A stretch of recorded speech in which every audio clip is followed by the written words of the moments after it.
this is how I work with the Ableton Push, specifically the Push 2. I'm just going to quickly describe in 10 minutes or so my workflow, give you a demo of the way I set things up. Not from a technology perspective, just from my behavior perspective to try and help people. There have been some complaints, people saying that working with the Push or working with Ableton is just technology that overwhelms me and it sucks all the creativity out of me, or I really don't enjoy it. It doesn't feel very musical. And my experience has been the opposite of that. So I just want to show people how I work with this stuff. And if you follow a similar pattern, if that's good for you, helpful, great. And if not, hey man, keep exploring, see what you can find. But this is how I work. I'm obviously in my studio, which is the front of my house, and I live on the main street of my town. So you're going to hear some road noise. That's okay. Just deal. So let's talk about what's going on. I split how I set this stuff up into 4 segments: sound design, set design or set organization, practicing, and then producing. So if you mix those up, or at least me, if I try and do those all at the same time, I get nothing done. So I separate sound design. I sit down, I design sounds. I don't care what you do, if you use presets, tweak presets, full hardware, software, modular, make every sound of your own, sample stuff, play real instruments even, I don't care. You separate out, or I separate out sound design from everything else. I do it, I enjoy it, I save what I produce there, I save those sounds so that I can find them later, and then I'm done. I don't try and transition from that into something else. And when I sit down to write music, I don't go, what do I want this, what kind of sound do I want? And then start tweaking sounds. Okay, it doesn't work for me. So I do sound design separately. And then I do set organization separately. This set that you're seeing on the screen here, right, is a set that I set up. I chose 3 sounds from my sound design selection that I liked, right? And I put them in the set. I applied some effects to the audio chains that I want. I sort of got the sort of feel that I want for mixing these sounds together. And then I left it. I saved that. I don't touch it, right? I don't want to be messing with that stuff when it comes time to sit down and play, right? And it works well for me. I do that on a Tuesday afternoon after I get home from work, right? Or you get home from school. I set that up. I put it away. You get sucked into it. Eventually my family says, hey, it's time to come to dinner or come to bed or do whatever. I put it away and I'm like, okay, I'm ready for tomorrow or the next day. I've got this set. I'll just pull it up and start playing. So sound design, set organization, and then practicing. I will pull up this set and I will just practice. I'll pick a key in a mode, make some noise, not with any intent of recording something. I just want to get my fingers used to playing on the Push. And I've been doing it for a couple years now, and I'm really happy with it. So I've got some sounds here. I've got a bass.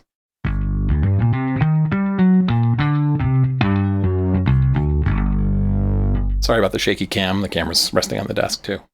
I've got some keys.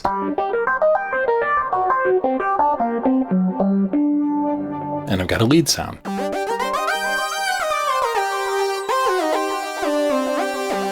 I don't have any rhythm or anything like that. I'm more melodic oriented when I'm playing. But you can do whatever works for you. But I've got these sounds. I put them in the set. I've applied effects, got them mixed the way I want them, and I did that days ago. And for the last few days, I just open the set up and start working with it. Okay?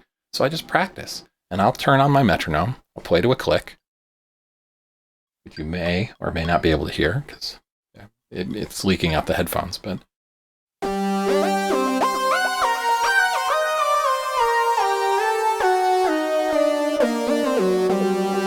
right? And when it comes to deciding what notes to play, I pick a scale and a mode, a root note, or whatever mood I'm in. And repetition's important. If you start playing just sort of random notes, that's okay, and maybe that's what you want to shoot for. But usually, some kind of repetition works. Repetition and variation. So you'll soon see me do repeating figures, right? So, right. And that's more musical than just randomness.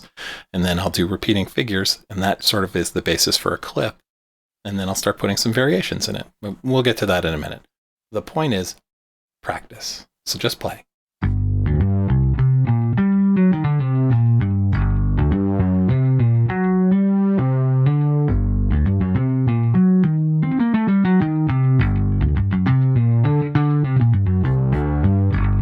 then go to a different sound and mess around. Let's see.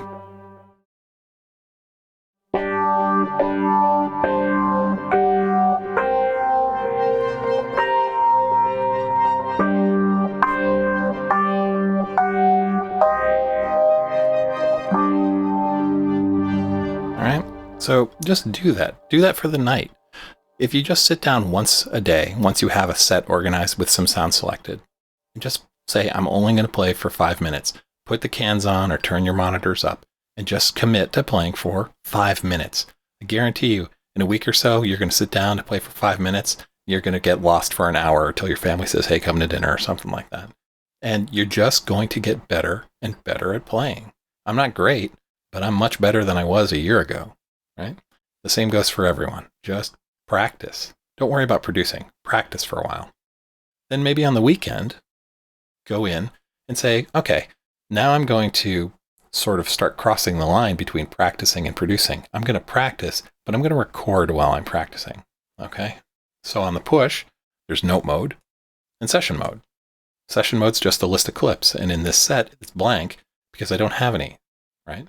There's a couple things you want to know. Select button in the lower right-hand corner. You hold that down, you pick a pad, you're picking what slot you want to record into. So I'm going to record into the first bass slot here.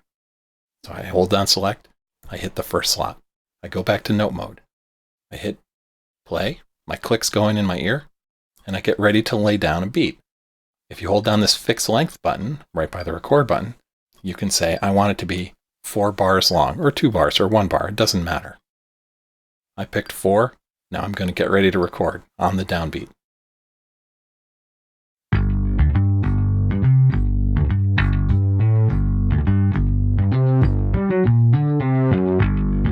That's 4 bars. It starts playing on its own. Hit record to just let it play, otherwise you'll end up overdubbing on it. Now if you go to session view, it's a clip now. You got it.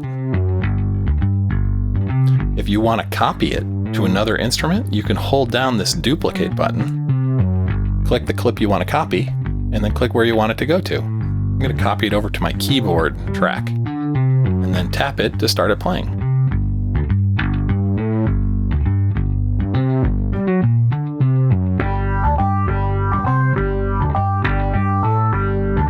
You can adjust the mix by pressing the mix button up here, tweak your volume levels.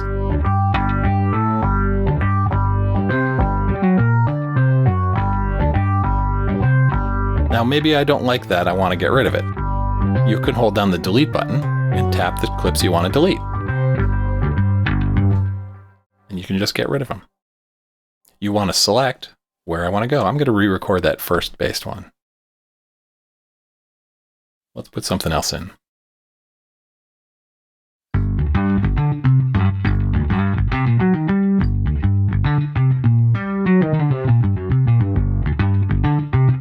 Now I'm going to flip over to keys, and I'm going to record a key part.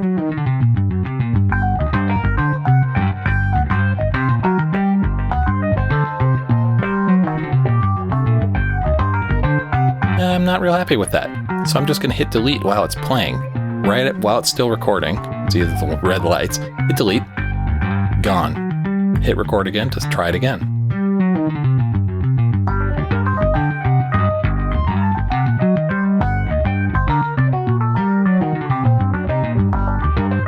I like that more. We'll keep that. Now I'll put a lead on.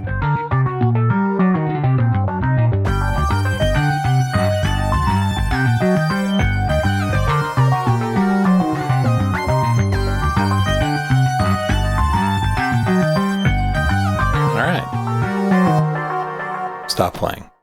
Look at my clips. I've got them there. All right. That's fine. So I've recorded 3 clips here. I'm going to duplicate them just to be different. Hold down duplicate. I'm going to copy this bass one over to the keys. And I'm also going to copy it over to the lead. And then I'm going to copy the keys one to the bass and then the lead. And I'm going to copy the lead one over to the bass and keys. Now I've got these variations that I can do, where I've got all 3 instruments playing the lines of the other 3 instruments. So let's start it up by tapping. that's what I recorded, but let's swap it around.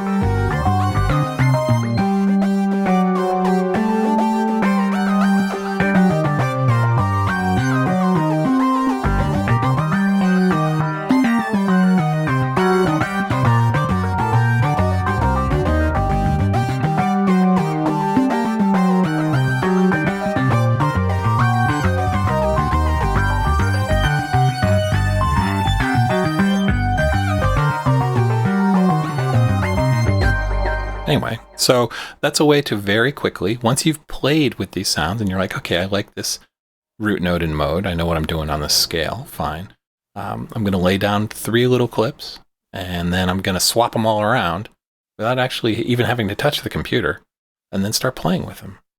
Let's say I want to record another bass line. We'll go select and pick this empty slot in the bass. We'll tell them all to start playing. Sorry, I want to select that clip slot now after they're playing. Go back to note mode, and I'm going to lay down another bass line.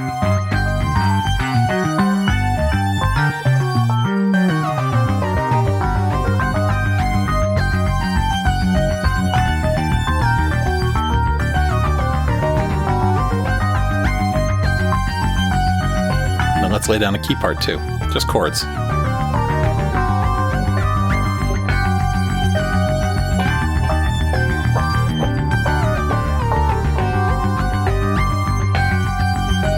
Those are not necessarily good or even chords that are recognizable by anyone who knows music theory. I'm just winging it on that one. I said I'm going to play some notes in scale, and if they sound good, great, I'll keep them. If not, I'll just delete them and try something different. Eventually, you're going to learn, your muscle memory is going to help develop what sounds good for every particular scale that you work with.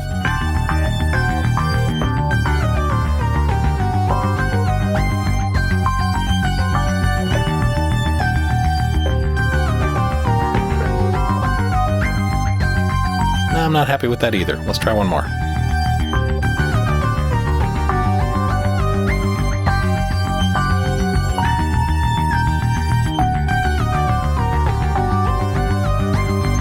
And some days it just doesn't work. I have picked a scale with a lot of potential for like dissonant notes, things that might sound sour. That's okay. So let's go back to just running lines instead of chords.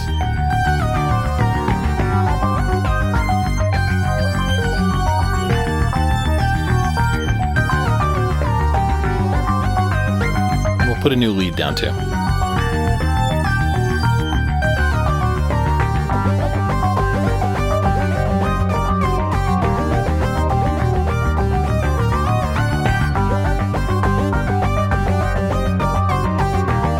And then go back and switch our bass around again.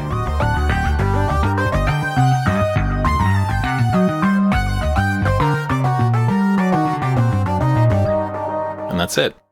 So that's some examples, right? Separate out this stuff. Don't let it overwhelm you. Go set sounds, pick sounds, right? You can do that in Ableton. Go learn those skills. Do it in your spare time. Do whatever, work on your hardware stuff. Make some sounds. Save them somewhere where you can find them again. Then put a set together. Pick some instruments, group them together, get them ready to be played, but then just let it go. Take a break that day. And then sit down the next day and practice. Just play. Pick a note, a scale, pick a sound, and start making some noise. And make sure that you enjoy doing it. If it's not moving you, take a break. Do something else, right? Maybe the sound's not right. The sounds you select should be inspiring, right? And then once you're comfortable just practicing and making the noise, then worry about the stuff of recording clips, arranging the clips, getting them produced. Because after that, there's the nightmare sea of let's go find out how to mix and master and do all that stuff, right? There's a hole with no bottom. So do your best. Make sure that the stuff you're putting into that process is clear and concise and well understood. So practice, practice, practice, practice, play, and then record some clips. I'm going to save this set, and it'll be there as a reference for later. Maybe I'll add on to it next week. Maybe I'll start a new one, right? You've got that folder of never-ending sets that you just keep adding stuff to. And 6 months from now, you're going to go through that library and say, wow, I got 180 clips in this set. I bet I can cull these down into a single or some sort of piece that I really like. Maybe I'll change the instrumentation around or not, but you're basically practicing getting your chops up, and building a library of ideas for you to build on later. So don't let it overwhelm you. Have fun and just play. Thanks.